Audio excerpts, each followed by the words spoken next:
Embrace the magic. Greetings fellow wizards. So for 0.3 I've been trying out this Chaos Monk bow build, which I've been having quite a lot of fun. Basically I'm converting all the damage from my bow to chaos damage using the Voltaxic Rift, and with the Beyond Reach quiver I can electrocute and freeze enemies quite easily.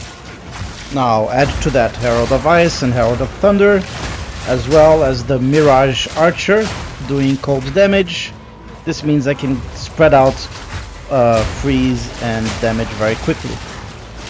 And when enemies get too close, I also dodge roll and use the Void Illusion, which is the new Chaos Monk ability, where you get to do a lot of damage, 670% of your attack damage. So in this case, chaos damage that also freezes and so on. And lastly, I have Snipe, which is a quick channeling ability that allows me to do much more damage on a frozen enemy. So it can one-shot elites and do a lot of damage against bosses. As you can see here in the tooltip, I can do over 200k damage without buffs on a single snipe. So yeah, here for example, with the tier 2 Breach Lord, I was able to freeze him twice during the fight, and the snipe helps a lot, taking out a good chunk of damage. So yeah, even though this build is not as strong as Lightning Arrow Deadeye, it's still been a lot of fun. If I got maybe extra arrows on my bow through runes, it would be a lot stronger. But I've been having a lot of fun with it and some success, which goes to show, even with a crappy bow, if you put thought into it, sometimes, you know, good results come. In terms of gear, in order to maximize the chaos damage, I have 2 rings that add lightning damage to my bow, which then converts said lightning damage to chaos. So all my runes have the +1 to 60 lightning damage as well. So it's a pretty wide range, but at the top end it does quite a bit of damage. If I could swap 2 of the runes to extra arrows, it would be perfect, but it's too expensive right now. So in terms of gems, we have the lightning arrow and lightning mastery, faster attack speed. All my skills basically have chaos attunement, since I'm always doing chaos damage. And here you can see also if I consume corpses, I do more chaos damage as well. Snipe is very similar, also get Wind of Opportunity. Hourglass, since I don't mind it being a 10 seconds cooldown, I only use Snipe when the enemy is frozen anyways. And also more damage when I channel a bit longer.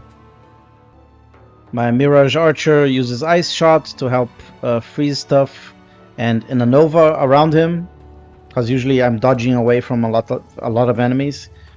And let's see what else. And Void Illusion is also another way to do lots of damage and freeze the enemies. And somehow I put poison there for some reason. So in terms of the ascendancy, this is where the Acolyte of Chaluya shines. I gain volatility, which adds chaos damage when I inflict an elemental ailment, which I'm doing all the time. And unraveling adds to the shock and freezing contribution. I also have extra chaos resistance and the Void Illusion, which is great. In terms of passive tree, here's an interesting one. Event Horizon does a lot of extra chaos damage at the cost of maximum life and energy shield, but since I'm not using a chaos skill, I don't get the penalty for that passive. Here's some freeze build-up nodes which I have. Evasion, energy shield, even though my evasion is quite low at the moment. Some extra attack damage, and as well as some herald passives, so that I can use both heralds and fit in the Mirage Archer. There is no more wisdom to be had here, only anger. But yeah, I'd like to know what you think of the build. Am I too crazy for doing this? Should I just reroll as a deadeye? Maybe you have thoughts on how to improve it. I don't think I've seen this build anywhere else, and very few people actually play with this weapon.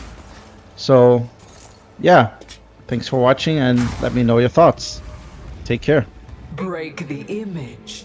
Break the prison. Thank you for watching, fellow wizard, and may magic be with you.